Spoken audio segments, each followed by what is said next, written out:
Sanbalat y Gesén enviaron a decirme: ven y reunámonos en alguna de las aldeas en el campo de Ono. Mas ellos habían pensado hacerme mal. Y les envié mensajeros diciendo: yo hago una gran obra y no puedo ir, porque cesaría la obra, y dejándola yo para ir a vosotros. Y enviaron a mí con el mismo asunto hasta 4 veces, y yo les respondí de la misma manera.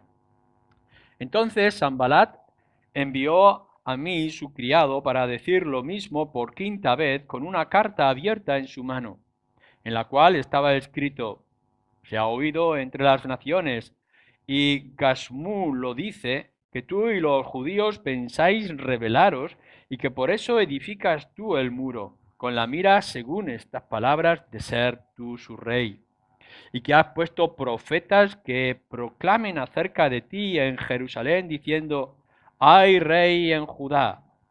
Y ahora serán oídas del rey las tales palabras: ven por tanto y consultemos juntos. Entonces envié yo a decirle: no hay tal cosa como dices, sino que de tu corazón tú lo inventas. Porque todos ellos nos amedrentaban diciendo: se debilitarán las manos de ellos en la obra y no será terminada. Ahora pues, oh Dios, fortalece tú mis manos.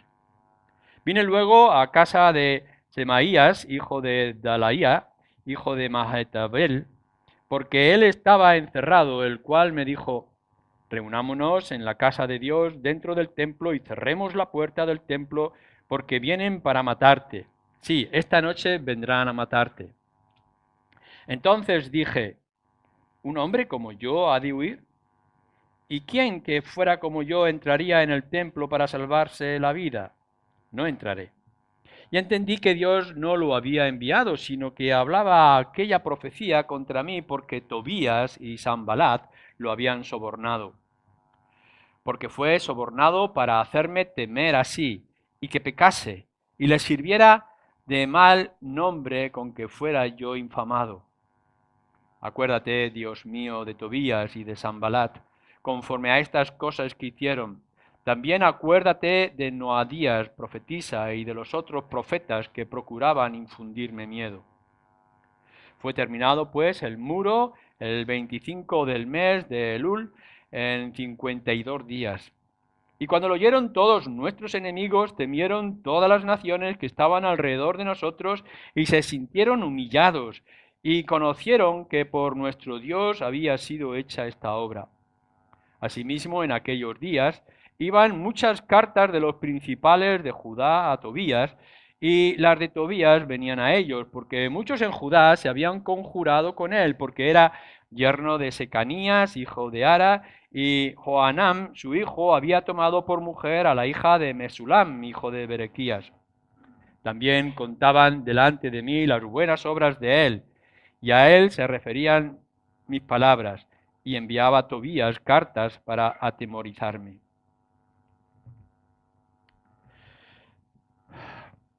No sé cuántos de vosotros conocéis algo de la historia de nuestra iglesia aquí en Ciudad Real. Si habéis seguido un poco desde sus principios, allá por los años 76. Sí es verdad que en algún aniversario de iglesia hemos hecho un poco de historia, pero sería importante o interesante que pudierais profundizar un poco a lo largo de estos años cómo el Señor ha ido obrando. Porque veréis, cuando nosotros vemos la obra de una manera muy global y muy general, o universal, quizá nuestra atención se difumina, se dispersa y es muy fácil que no podamos ver la idea clara y concreta. Cuando centramos todo lo que es la obra del Señor en un punto concreto, entonces nuestro compromiso y nuestro interés crece. Esto es igual, por ejemplo, que si yo os dijera ahora que tenemos que tener interés en todo lo que es la contaminación de nuestro planeta, el deshielo de los polos, el maltrato de los animales, la contaminación que podemos ver que está generando un desastre a nivel internacional. Uno podrá llegar y decir, esto me viene demasiado grande, ¿qué tengo que ver yo con las focas que matan en los polos o si se está deshaciendo el hielo, cosas así? Pero si os podéis ver y concentrar en lo que es el cada día, por ejemplo, que no tiréis papeles al suelo, o los chicles que masticáis, que no los tiréis en la calle, o que procuréis lo más posible de reciclar toda vuestra basura, entonces podemos concentrar que todo lo que es a nivel general está mucho más al alcance de cada uno de nosotros. Y que si cada uno de nosotros pone su parte, estamos generando un movimiento que puede ir creciendo. Y entonces nos vemos tú y yo implicados en esas metas. Cuando empezábamos a estudiar nosotros el libro de Esdras y Nehemías, la intención siempre ha sido que podáis ver que aquella obra que parecía insignificante, en un principio era levantar el templo, y un templo que era mucho más pequeño que el original, y que ahora Nehemías lo que quiere es levantar un muro alrededor de una ciudad en ruinas. Podéis ver, ¿y esto qué implica? Bueno, cuando lo miráis, esta cosa concreta, cuando lo miráis en todo el contexto, tiene que ver con el reino, tiene que ver con la salvación, tiene que ver con la obra de Cristo, la obra de salvación universal. Así que aquel hombre que estaba poniendo piedras para poder levantar el muro en cierta parte de Jerusalén, tenía algo que ver, implicado muy cercano a él, en todo lo que era el pueblo de Dios y la esperanza de Israel que nos ha alcanzado también a nosotros. Ellos eran parte de la historia del Señor. Y todos los peligros o circunstancias que ellos, levantando el templo o levantando el muro, estaban experimentando, es algo de lo que nosotros también en nuestra pequeña parcela de muro que estamos levantando, en este seguir continuando la obra del Señor, tenemos una gran parte. No vais a ver el compromiso real y cercano si no veis lo que tenéis entre manos. Si simplemente pensáis que, bueno, el reino de los cielos tiene que ver con Dios, con apóstoles y algunos cuantos profetas o enviados, no vais a sentir implicados. Pero si veis que vosotros sois parte de esta iglesia en la calle Santa Teresa y que vais a dejar vuestra impronta y que todo lo que vosotros hagáis o no hagáis tiene implicaciones de alguna manera en la obra del Señor, entonces veréis que es esencial que podáis ver lo bueno y lo malo, los peligros y las bendiciones que vienen en nuestra vida. Lo mismo que podamos decir de nuestra propia iglesia, lo podréis decir de vuestra propia historia como creyentes y allá en aquellas iglesias en las que os habéis vuelto, habéis participado, os habéis envuelto en la tarea. O lo podréis aplicar en todo lo que es la historia de la iglesia en España o en esta región y en esta zona. Hace no muchos años, unas cuantas generaciones, no había absolutamente nada apenas, sino unos cuantos creyentes dispersos en todo lo que era nuestra zona, nuestra provincia. Y cómo el Señor, a pesar de las dificultades, ha ido implantando iglesias y todas ellas afrontando diferentes peligros y problemas hasta que nos encontramos en el tiempo de hoy. Podemos ver en los grandes pueblos y ciudades iglesias que han ido surgiendo con todas sus luchas que siguen continuándose, cercando la vida de los creyentes. Y así podremos ir viendo y extendiendo la oposición, los conflictos y las dificultades que se experimentaron en el pueblo de Israel, o se experimentaron en el pasado, en nuestra propia historia en España, o lo experimentaron los creyentes que iniciaron la obra aquí en Ciudad Real, siguen siendo las mismas luchas, pero nosotros tenemos que estar implicados en ellos. Quiero, por tanto, que cuando estéis leyendo Esdras y Nehemías ahora y en este capítulo y los siguientes, que veáis que vosotros sois parte de esa historia y lo que estáis haciendo o no va a tener implicaciones.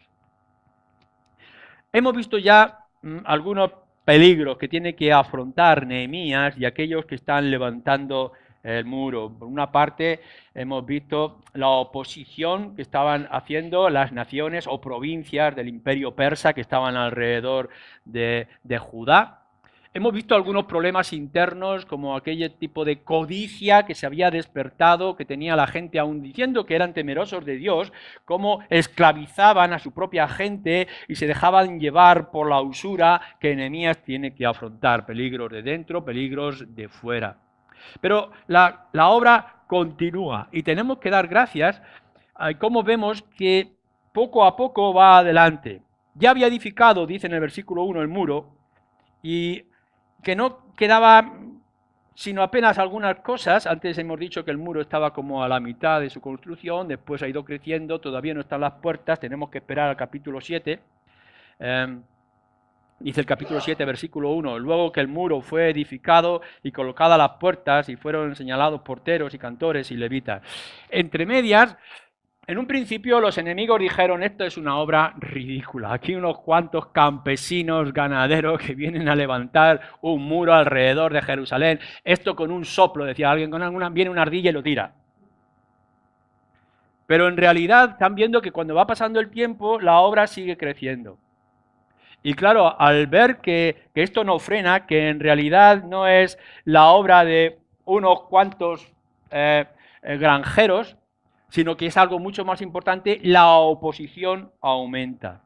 En algún tiempo podíamos ver aquí en nuestra propia historia que alguien se levantaba, venía un misionero y predicaba el evangelio con su borriquillo alrededor de los diferentes pueblos y la gente lo encontraba como una curiosidad. Jorge el inglés, que viene por aquí a decirnos no sé qué cosas. Pero de pronto ven que hay un grupo que se concentra y de pronto ven que se abre una escuela para enseñar. O que aquellos 4 que se reunían en un apartamento en la calle Calatrava era insignificante y de pronto ven que está surgiendo en diferentes sitios, la oposición crece. Ya no es el desprecio de decir esto de un soplo se cae, sino que ahora están viendo que la obra sigue adelante. Esto es lo que estaba ocurriendo con ellos. Sanbalat y Gesén y los demás vieron que la obra seguía y crecía. Y por tanto la preocupación y la oposición surge. Lo primero que van a hacer en los primeros versículos que se nos muestran es que, bueno, la primera idea es quitar al líder y quitar a Nehemías. Por tanto, le dicen, oye, ¿por qué no vienes y parlamentamos? Claro, nos está diciendo Nehemías que lo que querían era hacerle mal.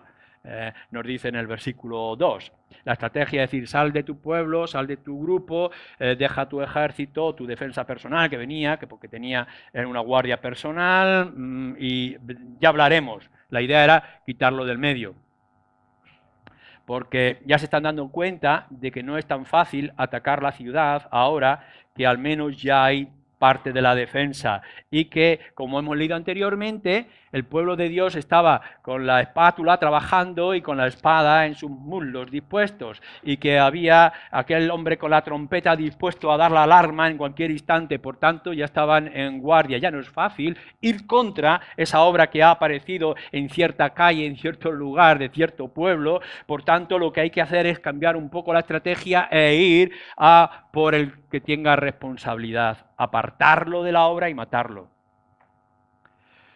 Bueno, esto es algo importante que tenemos que escuchar o que tenemos que aprender y tomar en nuestra memoria. Por una parte, a veces nos van a insultar, nos van a humillar, nos van a perseguir, nos van a despreciar y por otra parte van a levantar música de sirenas. Es decir, nos van a halagar y nos van a querer atraer a nosotros. Ya sabéis que esta música de sirena se habla de que te atraen con la música para llevarte a destruir tus barcos contra las rocas. Y en muchas ocasiones el mundo va a levantar su voz de alabanza. Ven y parlamentemos, te consideramos como igual. Pero en realidad no creáis al enemigo, porque ni de Satanás tenemos que aceptar la verdad que pueda pronunciar. Satanás utiliza la escritura incluso para engañar, como lo vemos en la tentación de nuestro Señor. Y tú, nosotros, la Iglesia, puede escuchar esa voz de sirena que dice, ven y parlamentaremos, cuando en realidad sabemos, nos dice en el versículo 2, que lo que quieren es hacernos mal. Cuanto más avanzada esté la obra, más segura nosotros la tendremos, pero más temor vamos a crear en ellos y por tanto más oposición nos van a enfrentar o van a afrontar contra nosotros. No escuchéis los halagos del mundo. No podemos tener comunión la luz con las tinieblas. Y esos versículos que tenemos en el Nuevo Testamento no solamente son aplicables en nuestros propios matrimonios o no son aplicables en nuestros negocios, sino que no son aplicables tampoco en el mundo de la iglesia. Lo que es del Señor es para el Señor y lo que no, no. No dejéis que Nehemías o los líderes o representantes o las personas significantes de la iglesia se contagien con las cosas del mundo. No escuchéis la música de sirenas.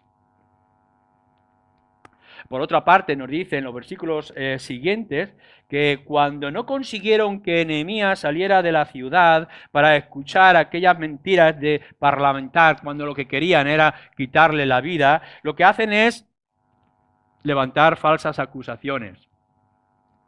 Hemos oído, dicen Sanbalat y Tobías y los demás, hemos oído que lo que tú quieres es levantar el muro y después hacerte rey. Y tienes a tus propios profetas, fijaros cómo utilizan la idea, tienes a tus propios profetas que ya van declarando por ahí, diciendo que tú quieres ser rey. Algún comentarista de este pasaje dice algo muy interesante. En aquel tiempo teníamos quizá a Malaquías y a otros profetas profetizando la venida del Mesías, la venida del Salvador. Y estos malvados intentan mezclar lo que aquellos profetas quizá estaban anunciando de alguien que habría de venir y gobernar el pueblo de Dios con que Nehemías ahora quiere ser el rey. Eran simplemente, como dice, invenciones tuyas. Te lo estás inventando, estás mintiendo. Lo triste, que tenemos que estar advertidos, lo triste es que muchas veces las acusaciones que se hacen contra los Nehemías de hoy son ciertas. No nos dejemos engañar. Hay muchos que son falsos líderes de iglesia, hay muchos que son falsos representantes de la obra de Dios. El problema es cuando mezclamos a aquellos que se levantan con sus propias voces y sus propias visiones, con mensajes que Dios nos ha enviado, y los mezclan con el propio pueblo de Dios. Es terrible. Cada vez que escuchamos en la televisión y en las noticias de algún sinvergüenza que llamándose evangélico ha hecho alguna tropelía, ya sea inmoral con el sexo, ya sea con el dinero o con cualquier otra cosa. Y de pronto vemos en las noticias que los evangélicos en tal sitio han hecho tal cosa. Y nosotros nos alarmamos. Claro que nos alarmamos porque están utilizando el nombre para generalizar una contaminación del pecado en algunas personas. Bueno, que hablen, que digan, que surjan todo lo que tengan que decir. Fijaros lo que dice nuestro Señor Jesucristo en el Evangelio según Mateo, cuando estaba en el monte, en Mateo capítulo 5. Y es uno de los versículos que quizá deberíamos de tener muy en cuenta a nivel personal, a nivel de vuestros pastores, a nivel de liderazgo o a nivel del liderazgo internacional o nacional. En el capítulo 5, versículo 11, dice así: Bienaventurados sois cuando por mi casa os vituperen y os persigan y digan toda clase de mal contra vosotros, mintiendo. Así que, fijaros que el Señor en esta bienaventuranza está diciendo, bueno, bienaventurados seréis si por mi causa y por mi nombre os desprecian y os persiguen, os maltratan, etc. Pero que siempre lo hagan mintiendo. A veces hemos utilizado esta idea como diciendo, nos persiguen, nos maltratan, nos desprecian, pero olvidamos la palabra mentir. Porque en muchas de las ocasiones que pueden hacer estas acusaciones, la están haciendo con razón. Y por tanto no debemos de alarmarnos con lo que pueda afectar nuestra iglesia. Aquellos pastores o líderes que salen en internet o que salen en la televisión y están haciendo algo malo tienen que ser despreciables y tienen que ser rechazados y tienen que ser perseguidos. Y si a nosotros nos tienen que perseguir y maltratar, bienaventurados seremos si así ocurre, pero que estén mintiendo. Nunca vayas a ser señalado por nadie en el mundo con razón. No lo permitas. El versículo 8 de lo que nos está diciendo aquí Nehemías es muy importante. Te lo inventas, Sanbalat. Te estás inventando toda esta historia. Estás exagerando y estás cambiando todo lo que es la verdadera razón, nuestro propósito. ¿Cuáles son los propósitos de nuestra iglesia evangélica? ¿Cuáles son los propósitos de estar nosotros aquí? ¿Estamos acaso intentando llevar al gobierno, cambiar el sistema, levantarnos a nosotros como pequeños dioses? ¿Queremos ser nosotros reyes de algo? Absolutamente no. Pero tenéis que estar convencidos. Tenéis que mirar en vuestro interior cuáles son las motivaciones reales de estar en una iglesia como esta. ¿Qué es lo que nosotros estamos proyectando hacia el futuro? Y si alguien nos tiene que señalar, que sepamos con toda claridad delante de Dios, en primer lugar, de que están mintiendo, de que se lo están inventando, de que no es real.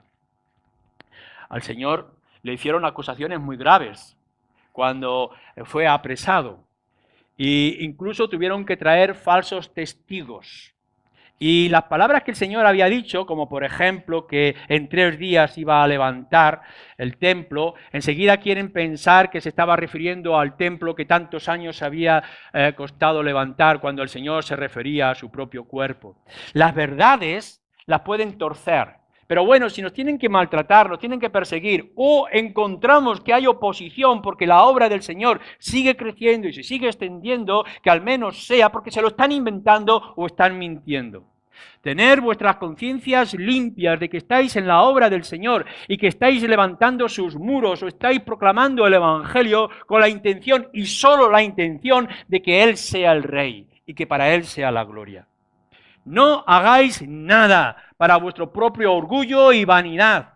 Nosotros tenemos que empezar desde abajo, solo somos instrumentos de la causa del Señor. Y si alguien quiere ser grande, dice la Escritura, dice nuestro Señor Jesucristo, que empiece sirviendo.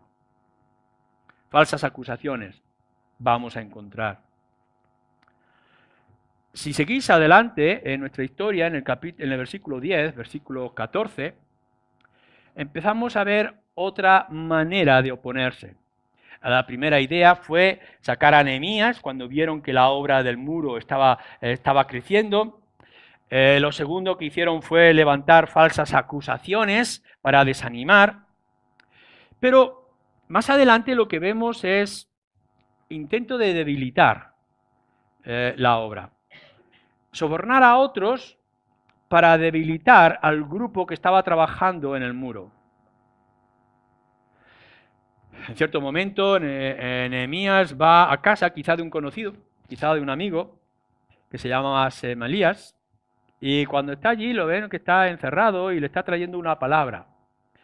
Vino a él confiado, esperando encontrar un amigo para compartir la experiencia, el trabajo de la obra del Señor, pero levanta lo que parece ser un bulo. No tanto un bulo de que no querían la muerte, por supuesto que querían la muerte de Nehemías, quitar a aquel líder que estaba moviendo todo aquello de unos pocos que estaban dispersos unos años antes. Pero la idea de que ya mañana te van a dar muerte, así que corre conmigo, escóndete conmigo aquí en el templo. Lo que en realidad estaba haciendo con aquel intento de soborno, de engaño, es hacer que Nehemías entrara en un lugar que él no podía entrar. Él no es sacerdote, por tanto no puede entrar en el templo como le estaban diciendo que entre. O le estaban haciendo dudar, o poder presentarle como un cobarde. Vamos a hacer algo, está pensando Semalías, o quizás todos aquellos como Sanbalat o Tobías, que están haciendo su plan, vamos a hacer algo para desacreditar a este hombre. Vamos a hacer que salga de su entorno, que actúe de la manera que no debe de actuar. Un falso aviso de muerte que le puede hacer actuar de la manera equivocada como un creyente. Bueno, esto es una estrategia que constantemente vamos a ver a nuestro alrededor. Hacer algo de alguna manera para poder desacreditar. Es tan fácil en nuestra naturaleza que encuentren en nosotros algún pecado, alguna debilidad, alguna flaqueza. Quizá que hemos ido a ver una película inadecuada, quizá que se han encontrado algunos papeles en Hacienda que contaminan nuestro testimonio. Quizá hemos actuado de una manera ligera en una relación masculina-femenina. Constantemente va a estar el mundo alrededor diciendo, corre, cambia, actúa de manera distinta. Y como decíamos la semana pasada, tenemos que estar diciendo ahora, cuidado, cuidado con lo que están diciendo, cuidado cómo estás actuando, cuidado cómo te vas a servir. No aproveches tus privilegios o tus bendiciones o tu actitud para querer pensar que puedes obrar de manera distinta.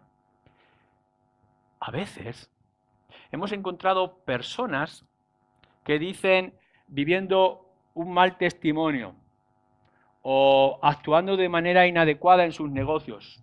Yo no digo estas cosas porque soy cristiano, pensando que por decir que uno es cristiano o evangélico va a cambiar. Lo he escuchado muchas veces. He escuchado personas que están engañando y distorsionando la verdad en muchos aspectos, incluso en los negocios. Recuerdo de estar en el mercado al aire libre y a la vez que están mintiendo, están diciendo no miento porque soy cristiano. ¿Cómo es esto posible? Si estás mintiendo y estás utilizando el nombre del Señor. Se te desvía con el dinero, con la protección, con la seguridad y te están engañando para lo que se quiere y se busca, más por el maligno, de dañar la obra del Señor. Un falso aviso de muerte, una alarma, un peligro, una ruina, desprotegerte de la situación o de tu familia te puede llevar a decisiones inadecuadas que humillen, blasfemen o dañen la obra del Señor. No solamente era Semalías. Fijaros que nos dice en el versículo 14 que Noadías, una profetisa, y otros profetas con ella, estaban levantando todas estas falsas mentiras o asuntos acerca de él. No sabemos realmente qué es lo que podrían hacer o cómo podrían acusarle, pero de todas maneras lo que nos quieren hacer es aparentar o que mostremos que somos culpables cuando no lo somos. Y todo en el nombre del Señor. Aquellos eran profetas. Y lo que Semalías estaba diciendo estaba en el templo. Es decir, que hace como unos 50 años que se había levantado el templo por Esdras, o antes de Esdras, y ahora vemos que alguien está en el templo y lo que está diciendo es, tengo un mensaje, Nehemías, ven conmigo y escóndete en el templo, así pecas porque estaba siendo sobornado por los enemigos del Señor. Tengamos cuidado con todos los que digan ser evangélicos, tengamos cuidado con todos aquellos, aunque estén en iglesias sanas, cuidado con todos aquellos que se alejan de la verdad y se alejan de las Escrituras. No es simplemente su testimonio, sino su fidelidad a las Escrituras. Constantemente hemos hecho referencias de personas que han abusado de niños, están ante el juez porque han sido abusados de niños o porque han sobornado o han robado, y enseguida se levantan y dicen, pero si yo soy evangélico, ¿y qué importa sea lo que sea si has hecho este crimen? Tengamos cuidado de cómo estamos utilizando nuestro nombre. Y saldría gente diciendo, no lo puede hacer, no puede haber sido hecho esto porque es una persona buena. Sea buena o sea como sea, que nos vamos a ver, que no le acusen con asuntos que sean ciertos. Tengamos mucho cuidado. Gente que puede ser en medio de nosotros y que pueden utilizar la mentira para dañarnos. Todo en el nombre del Señor. Y todos los que utilizan el nombre del Señor no son del Señor. Porque hay mucha gente que tiene a Cristo o el nombre de Dios en los labios, pero no el corazón. Jeremías, el profeta, es muy claro cuando nos escribe en el capítulo 14, versículo 14. Que tengáis cuidado con aquellos profetas que hablan de sus propios sueños y visiones, porque yo no los envié. Y podremos escuchar a muchos hombres y mujeres que levantan sus voces utilizando el nombre del Señor y se están inventando sus propias historias y se están alejando de las Escrituras y están trayendo unas doctrinas que son terriblemente dañinas para el pueblo de Dios y peligrosas para la gente fuera. Buscar a aquellos que Dios envía. Y hoy en día sabemos cuáles son los que Dios envía, si es a la luz de las Escrituras. Todo lo que no sea a la luz de las Escrituras es un error. discernir todas las voces de los semalías, estando en el templo incluso, o de todos aquellos que en el nombre de Dios se llamen profetas, pero que su palabra está lejos de lo que tenemos en las Escrituras. Porque lo que van a hacer, lo que se quiere hacer, es dañar la obra del Señor. Versículo 17, 18, 19. Siguen con el intento de desanimar y de desalentar a Nehemías con todo lo que es la obra del Señor.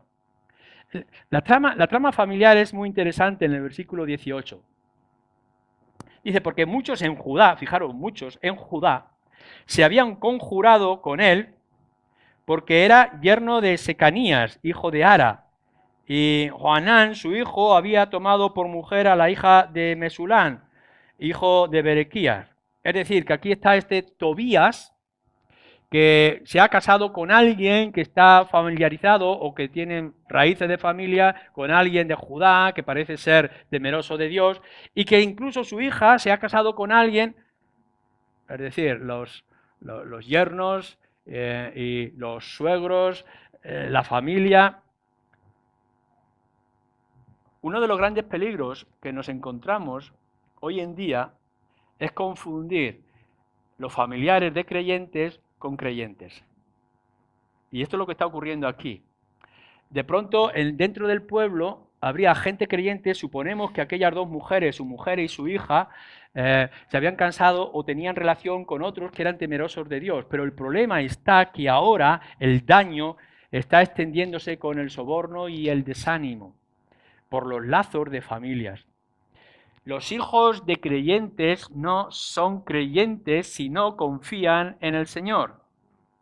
Y tu esposo y tu esposa, aun cuando te acompañe a algunas reuniones, no son creyentes si no se arrepienten de sus pecados y ponen su corazón ante el Señor. Y nuestros familiares, aun cuando tengan una Biblia en la mano y nosotros les digamos, no hay pactos. Solamente somos hijos de Dios si somos hijos a través de la fe, de la confesión o de la rendición delante del Señor. No hagáis pactos o compromisos familiares que afecten a la obra de la Iglesia. Claro que nosotros somos responsables de nuestros hijos y que nosotros como Iglesia tenemos que hacer lo posible en la escuela dominical o de otras maneras, de otras reuniones, que el mundo conozca el Evangelio.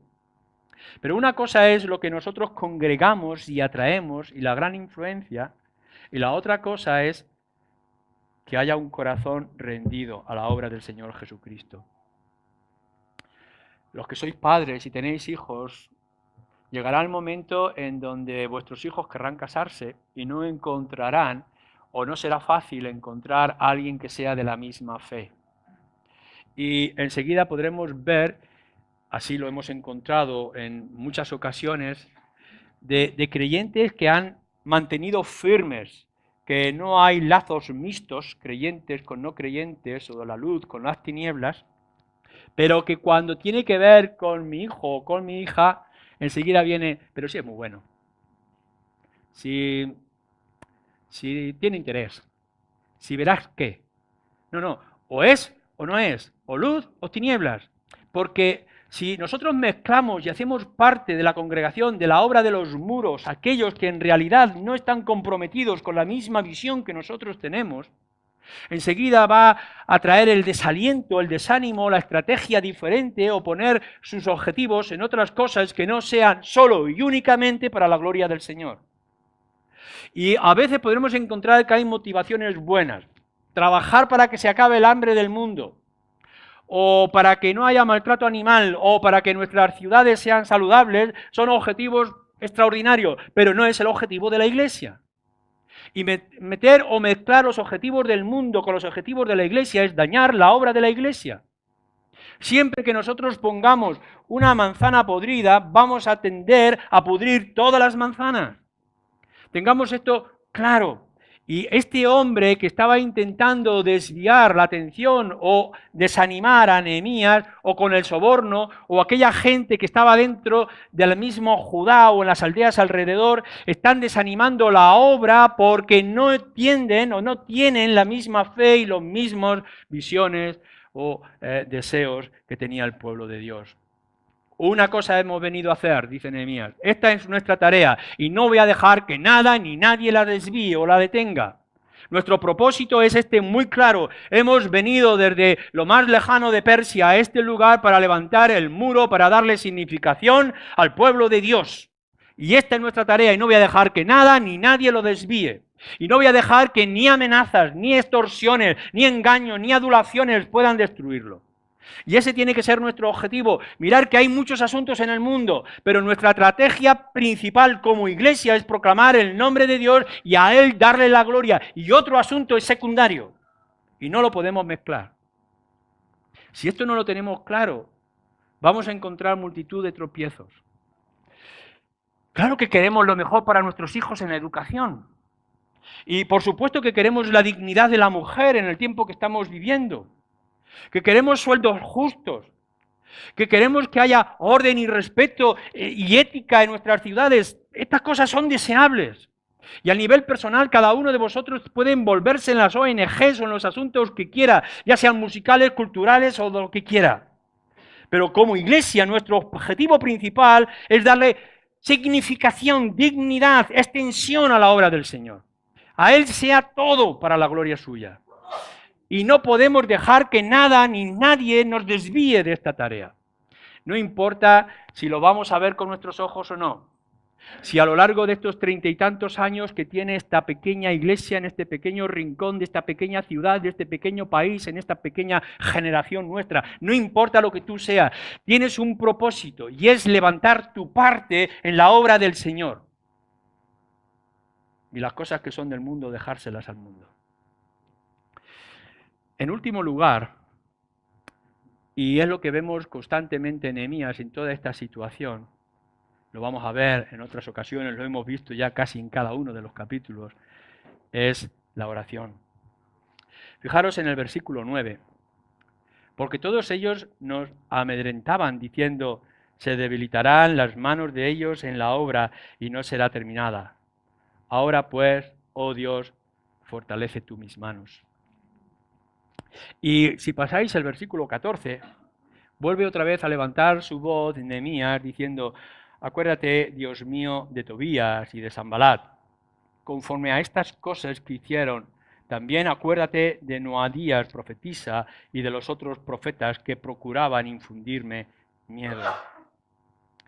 A lo largo de toda nuestra historia como pueblo de Dios, lo vemos aquí en la mente y en el corazón de Nehemías, como tiene que ser a lo largo de toda nuestra historia, como individuos o como iglesia local o como iglesia en España o como iglesia en el mundo. La gran parte, parte importante de nuestra vida es la oración. ¿Por qué? Porque nosotros solos no podemos hacerlo. No tenemos las posibilidades, no tenemos el ánimo, no tenemos la fortaleza, no tenemos el material. No podremos hacerlo si el Señor no está con nosotros. Esto está claro. Es contundente.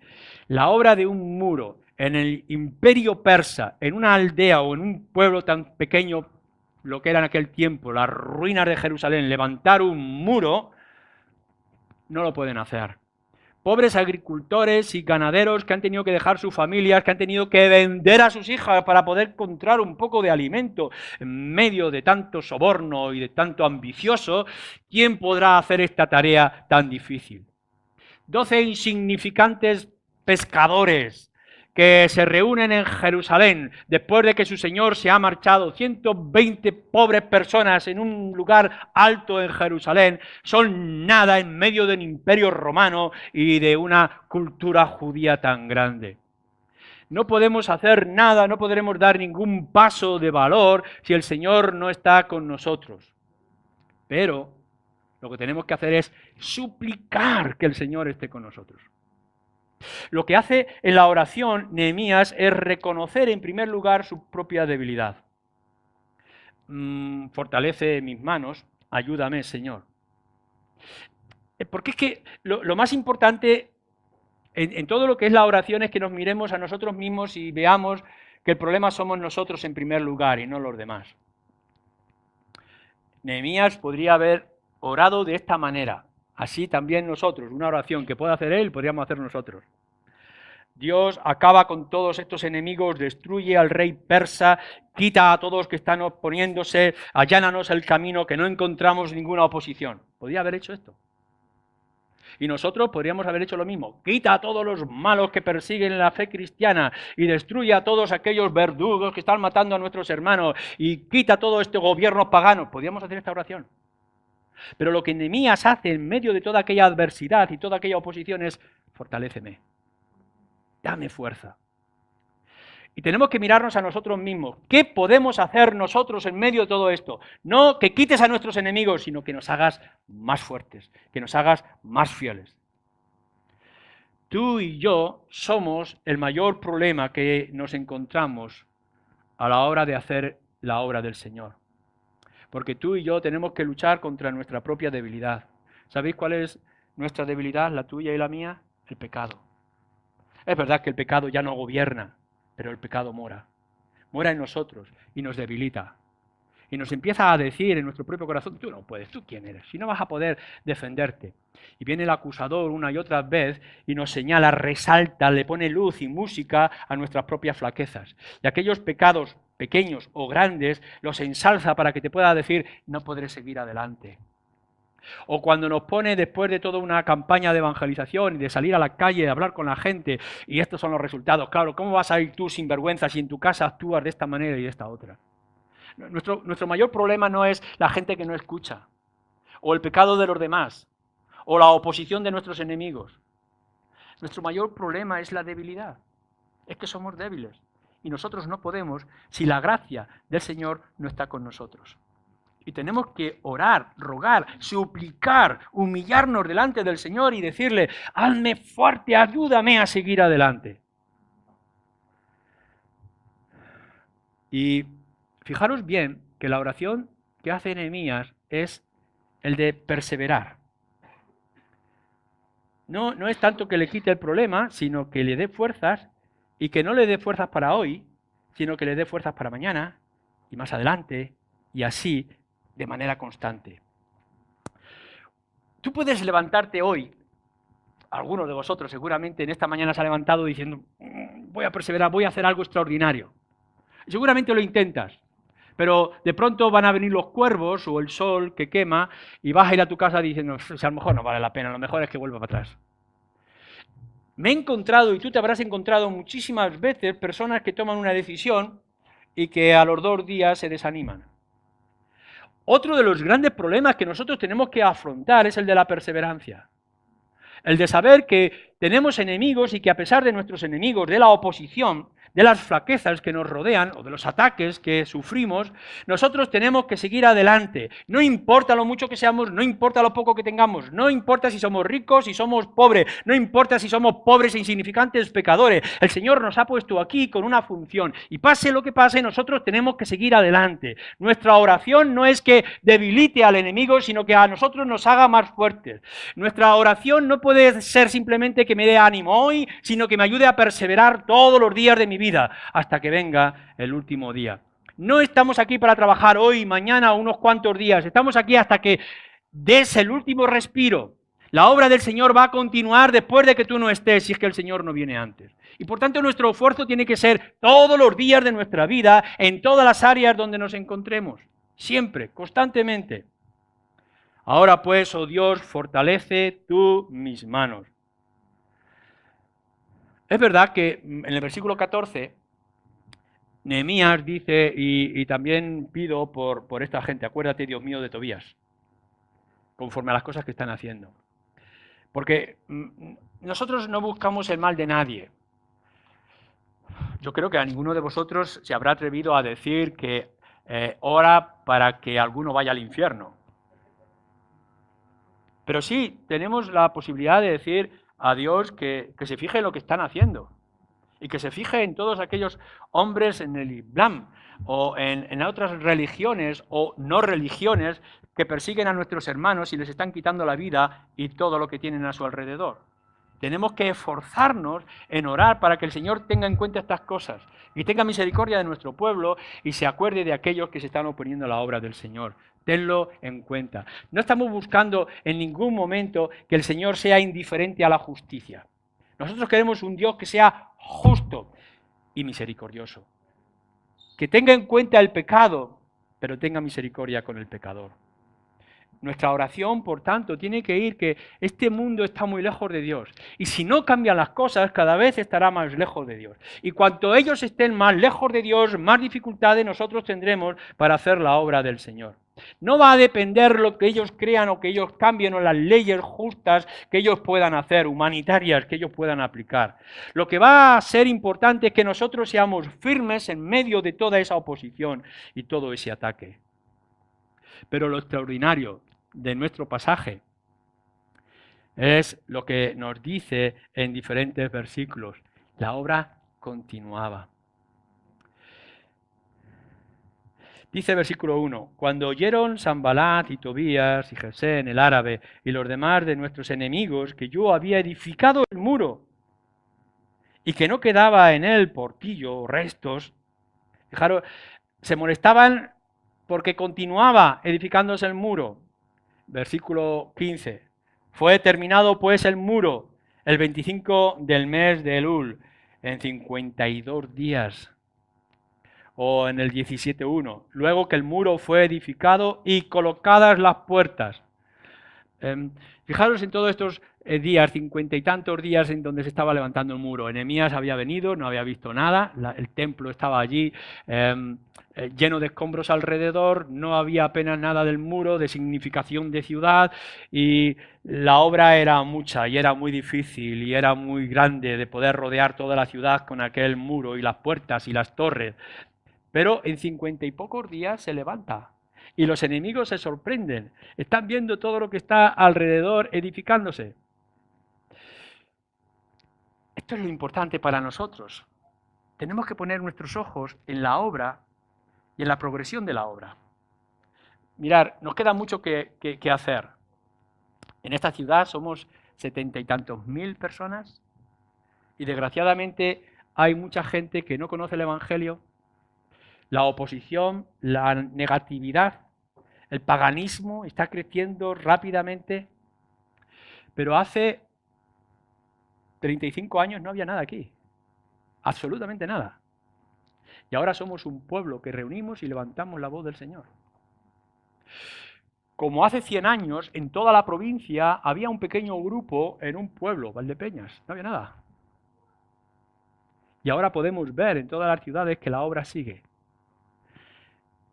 Sigamos adelante, sigamos siendo firmes y fieles a la obra del Señor.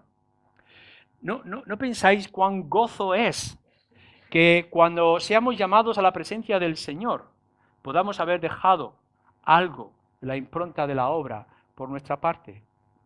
El que nosotros hayamos sido instrumentos de que alguien haya conocido el Evangelio. Que el cielo se goza por cada uno que se salva. No es que se gocen cuando 1000 se salvan, o 3000 como en Jerusalén, o 100. No, el cielo se goza con cada uno que se salva. ¿No pensáis que es un inmenso privilegio para ti que seas instrumento, directa o indirectamente, de que uno se salve y que por tanto el cielo se goce? Que la obra siga, que cuando venga la próxima generación, ellos puedan recordar que tú y yo hemos estado aquí y hemos sido instrumentos de este muro, que hemos estado trabajando para que la obra del Señor tenga su parte, de que quizá ya no sea esta pequeña iglesia, sino que sean otras muchas iglesias en esta ciudad. ¿Y sabéis lo que va a ocurrir? Y este es nuestro propósito, no únicamente que tenemos la meta en lo que el Señor tenga preparado para el futuro, sino que esto va a producir en nuestros enemigos, como nos dice también nuestro capítulo, temor y humillación y alabanza a Dios.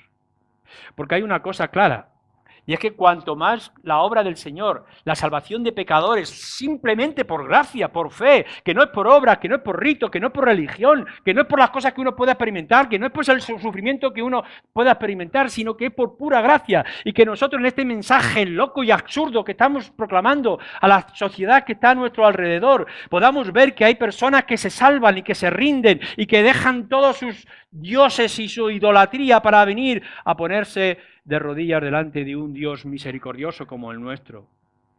Esto es un privilegio y es una vergüenza y va a producir temor. No somos gente que lo hace con poder o con sabiduría, sino con el temor del Señor. Y este temor del Señor y esta fidelidad y perseverancia de gente sencilla como tú y como yo, está conquistando almas y seguiremos conquistando almas. Y que si hoy somos 100, que la próxima generación seamos 1000, y que esa obra ha sido parte porque tú y yo hemos sido fieles en nuestro trabajo a pesar de la adversidad, de los insultos, de las humillaciones que hemos podido experimentar. No les vamos a humillar con nuestra sabiduría.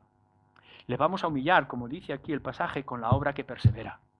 A pesar de todo ello, de su riqueza, de su dinero, de su idolatría, de su paganismo, la obra del Señor crece y eso les humilla. Pero lo más importante, como dice también Pablo a los Corintios y en otros lugares, que cuando venga el incrédulo, cuando vea que las cosas del Señor progresan y se extienden, se tenga que alabar al Señor.